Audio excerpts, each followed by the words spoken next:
Hey, Young and Restless fans. Nick Newman may be out of rehab almost as soon as he checked in, and that is a shocker. But if he shows up back in Genoa City just in time for Nikki and Victor's surprise wedding, are we looking at a romantic reset or the start of another full-blown Newman disaster? And honestly, with Phyllis in panic mode, Matt pushing Victor, Danny making a life change, and Mariah popping back up, next week on Young and the Restless looks absolutely unglued.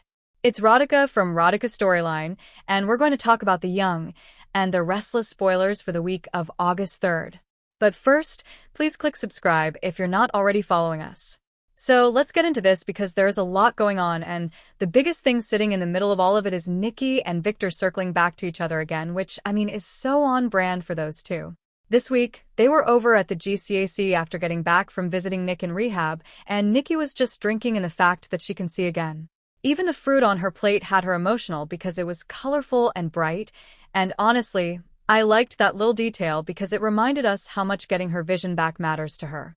But at the same time, the whole mood had this weird shadow over it because they had just gone to see Nick, and they were talking about how broken he looked, and that part was rough.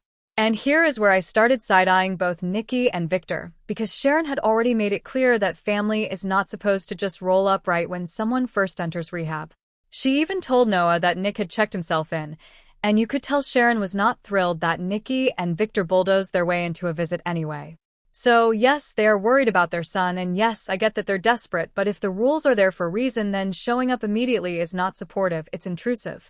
And with Nick already in such a fragile place, that kind of pressure could be a disaster.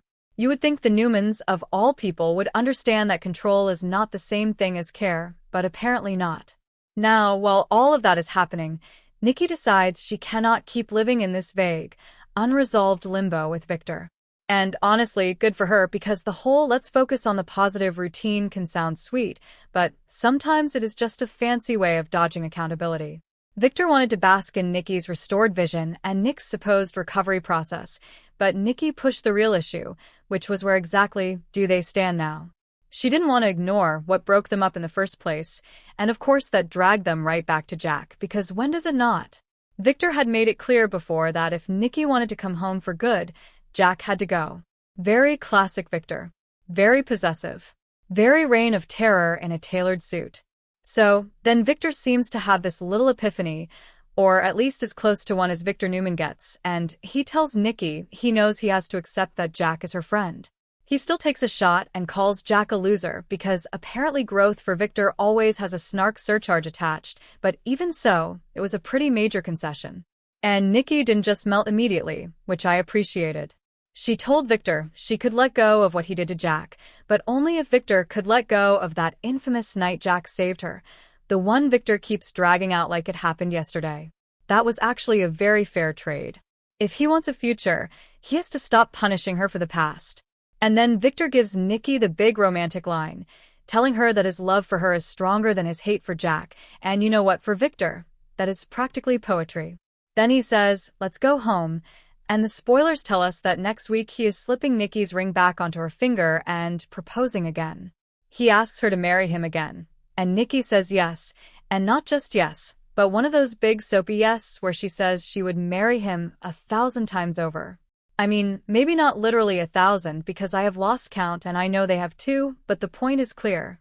Nikki and Victor are gearing up to be the surprise wedding, and honestly, nobody in Genoa City loves a reunion loop more than those two. Now, the wild part is how Nick gets folded right back into this. Because one of the spoilers has Nick asking Nikki if she is ready to be a bride again, and the detail that really jumps out is that Nikki is apparently wearing the same blouse from the GCAC scene when he says it. So, that raises a huge question. Is Nick already back home from rehab the very same day Nikki and Victor visited him? Because if that is what is happening, then no, I do not think that is some sweet family moment. I think that is alarm bells. Rehab is supposed to be a 4-week process without breaks, and if Nick is out that fast, then something has gone off the rails in a major way. Sharon was already worried, and she may be right to be even more worried soon.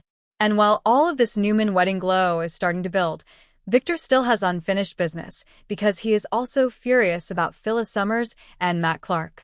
That mess keeps getting juicier and messier at the exact same time, which is pretty much the Phyllis brand. She slept with Matt, then woke up alone, and immediately went into freak-out mode because she thought he had used her and skipped town. So, she starts calling, texting, spiraling, leaving this wild voicemail. All of it very Phyllis, very panic first process later. Honestly, it tracks. She can go from seductive to berserk in under 60 seconds, and sometimes that is why she's entertaining, even when she is making an awful situation worse. But Matt had not actually left Genoa City. Instead, he went to the shadow room to ask Sienna for a favor, which is already a loaded choice because asking an ex to smooth things over with the Newmans is either bold or foolish, maybe both. He wanted Sienna to speak to Victor, Noah, and the rest of them on his behalf and basically convince them to leave him alone. Sienna didn't exactly seem confident it would work, but she was willing to try. And when Matt went back to Phyllis, he explained that he had gone there because he wanted help staying in town with her, which, sounds romantic on the surface, but it is also kind of shady. Phyllis immediately told him not to trust anybody, not even his ex, which again, very Phyllis, and not exactly wrong.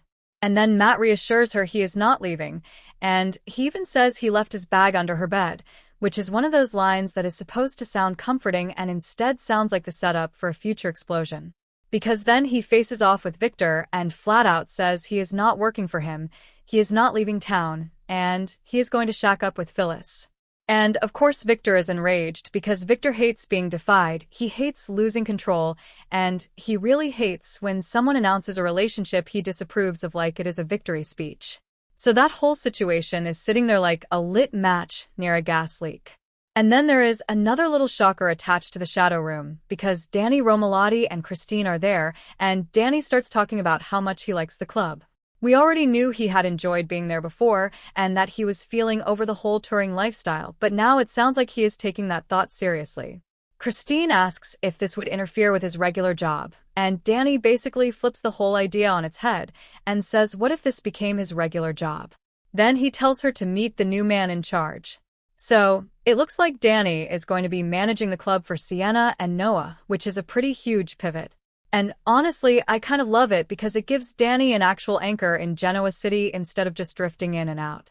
And finally, Mariah Copeland is back, and her return is framed as a real shocker, though in a sweeter way than the other chaos. She sneaks up behind Sharon at Crimson Lights, covers her eyes, and Sharon instantly knows it is her, which is a nice mother-daughter beat. Mariah says, "I'm home." And now the obvious question is whether Tessa and Arya are with her too, because hopefully this is not just a quick cameo. Her timing is especially interesting because Devin is still struggling hard with his anger, and it all ties back to Mariah kidnapping Dominic. That whole situation left a deep bruise, and Devin is still carrying it around. He is lashing out, damaging his personal relationships, and honestly, he looks like somebody who needs closure before he blows up the rest of his life. So, that is the setup, and now let's talk theories because this is where I think next week gets really juicy. First up, I absolutely suspect Nick's early rehab exit is not being framed as a good sign for a reason. The show could have easily let him stay off-screen, keep the recovery process vague, and bring him back later if they wanted this to feel stable. Instead, they are waving this possibility right in front of us, and that usually means trouble. My guess is Nick either checks himself out too soon, or he gets some kind of temporary pass connected to Nikki and Victor's vow renewal, and either way, I do not love it. The timing feels tone-deaf, and if everybody is clapping for a surprise wedding while Nick is quietly drowning right off to the side, that is exactly the kind of soap irony Young and the Restless likes to play with. Next, I could absolutely see Nikki and Victor's wedding being presented as this grand romantic reset while actually exposing how little has really changed underneath. Yes, Victor softened on Jack, at least verbally, and yes, Nikki agreed to move forward, but those two did not suddenly become a healthy, conflict-free couple because Victor slipped a ring back on her finger. That is not how these two work. Their love is real, obviously, but so is the baggage, and the baggage on this pair could fill the entire GCAC ballroom. I'm betting the show wants the surprise wedding to feel triumphant on the surface, while planting the loose end that Victor's jealousy over Jack is still simmering just below the waterline. He may say love is stronger than hate today, but the second Jack is useful or visible or supportive in the wrong moment, I do not think Victor is going to stay zen for long. Another possibility is that Nick becomes the emotional center of the wedding episode in a way nobody expects. And I do not necessarily mean in a happy way.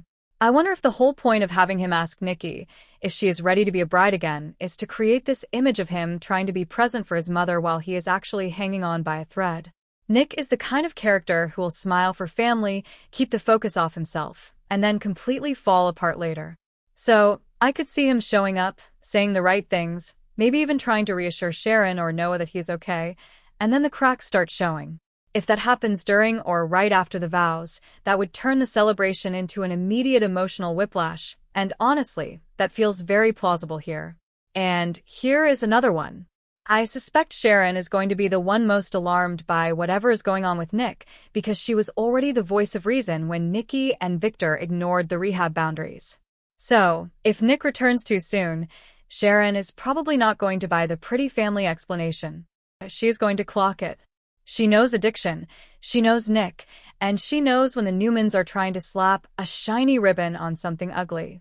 I could see Sharon being the one who says what everybody else does not want to say out loud, which is that this family celebration may be making Nick's recovery harder, not easier.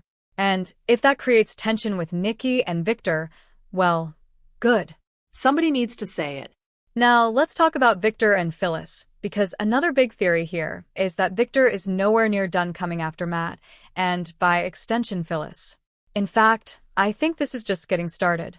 Matt standing up to Victor and basically declaring independence is exactly the sort of thing that tends to trigger Victor's most diabolical instincts. He does not just dislike defiance, he takes it personally. So, when Matt says he is not leaving town, not working for Victor, and living with Phyllis, that is not some small social slight in Victor's eyes. That is a challenge. My guess is Victor is going to retaliate strategically, not loudly at first, because that is when he is at his most dangerous.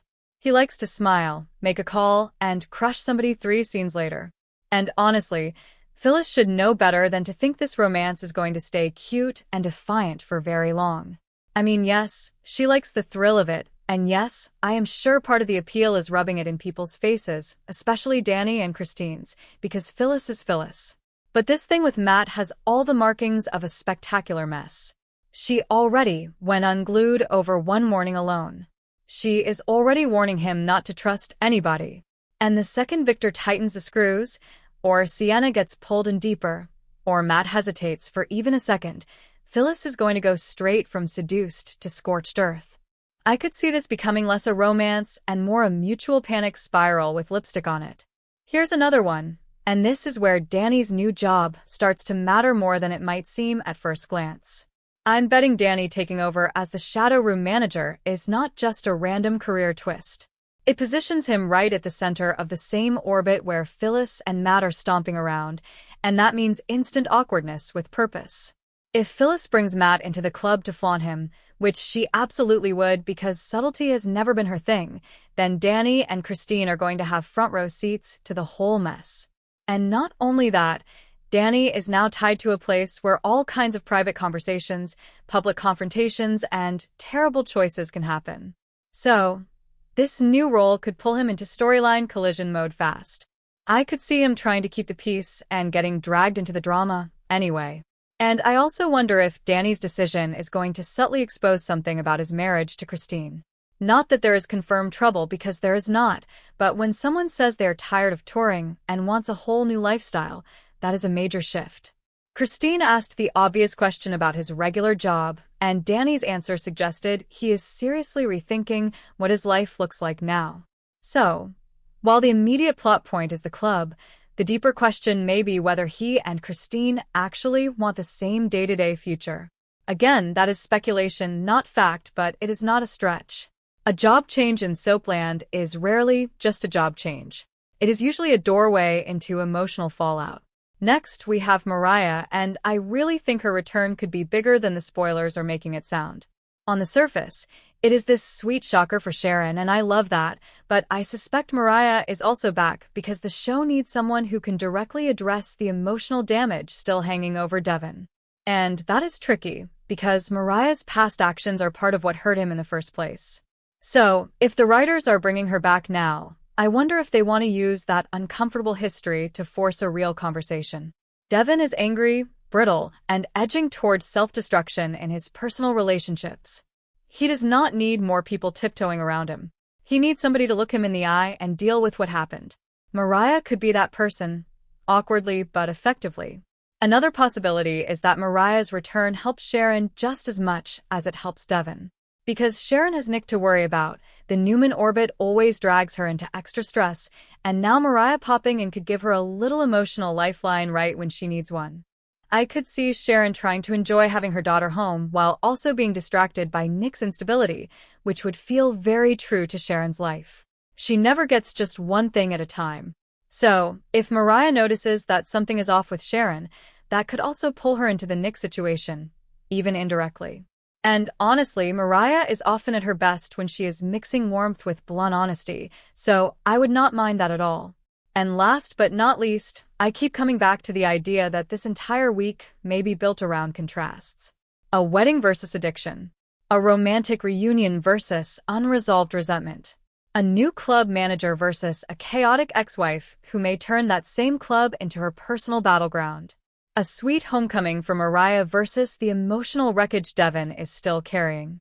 That kind of structure is very soap, and when a show layers stories like that, it usually means the happy moments are there to make the fallout hit harder. So, I am not buying next week as some simple celebration week. I think the show is using the sparkle to hide the cracks, and by the time everybody realizes it, somebody is going to be hurt, cornered, or completely blindsided. Thank you for being a loyal listener. Follow us wherever you get your podcast, because you don't want to miss the next episode. Rodica is on all the major podcast platforms including Apple Podcast, Spotify, iHeartRadio, and more.